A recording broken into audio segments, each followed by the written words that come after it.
Withdraw చేస్తున్నారా? జర ఆగండి. పిఎఫ్ డబ్బులు ఇప్పుడు తీయొద్దు. ఒకవేళ డబ్బులు డ్రా చేసేందుకు ట్రై చేసినా పైసా కూడా రాదు. ఎందుకంటే పిఎఫ్ క్లెయిమ్స్ పూర్తిగా నిలిచిపోయాయి. మీ పిఎఫ్ ఖాతా నుంచి అడ్వాన్స్డ్ విత్డ్రా, క్లెయిమ్ సెటిల్మెంట్ లేదా బ్యాలెన్స్ చెక్ చేసుకోవాలని చూస్తుంటే కొద్ది రోజులు ఆగడమే చాలా better. Employees provident fund organisation portal ద్వారా ఆన్లైన్ లో క్లెయిమ్లను సేవలను తాత్కాలికంగా నిలిపివేసింది. పిఎఫ్ డబ్బులు విత్డ్రా చేస్తున్నారా? జర ఆగండి. పిఎఫ్ డబ్బులు ఇప్పుడు తీయొద్దు. ఒకవేళ డబ్బులు డ్రా చేసేందుకు ట్రై చేసినా పైసా కూడా రాదు. ఎందుకంటే పిఎఫ్ క్లెయిమ్స్ పూర్తిగా నిలిచిపోయాయి.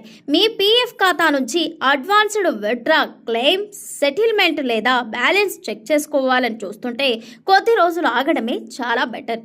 Employees provident fund organisation portal ద్వారా ఆన్లైన్ క్లెయిమ్ సేవలను తాత్కాలికంగా నిలిపివేసింది.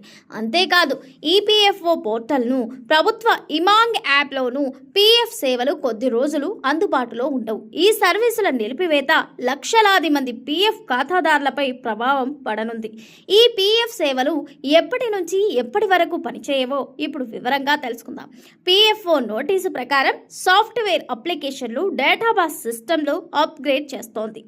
ఆన్లైన్ క్లెయిమ్ ప్రాసెసింగ్ సేవలు జూన్ 26వ తేదీ నుంచి జూన్ 28వ తేదీ 12 గంటల వరకు పూర్తిగా నిలిచిపోతాయి. పీఎఫ్ పోర్టల్లోని అన్ని డిజిటల్ సేవలు జూన్ 29న 1 గంట నుంచి అందుబాటులోకి వస్తాయి. ఈ మెయింటెనెన్స్ టైం పీఎఫ్ సభ్యులు కొత్త ఆన్లైన్ క్లెయిమ్లను దాఖలు చేయలేరు. అలాగే పాత క్లెయిమ్లు కూడా ప్రాసెస్ చేయరు. షట్ డౌన్ ముందు సమర్పించిన క్లెయిమ్లు సర్వీస్ రిపోర్ట్ అయిన తర్వాత మాత్రమే ప్రాసెస్ అవుతాయి. ఈ పీఎఫ్ పోర్టల్ను అదనంగా షెడ్యూల్డ్ నిర్వహణతో ప్రభుత్వం యాప్ ఉమాంగ్లో పీఎఫ్ సంబంధిత సేవలు జూలై 2, 2026 వరకు నిలిచిపోతాయని ఈపీఎఫ్ఓ మరో నోటీసులో పేర్కొంది. ఉమాంగ్ యాప్లో ఈ అంతరాయం కారణంగా ఖాతాదారులు మరికొద్ది రోజులు సేవలను పొందలేరు.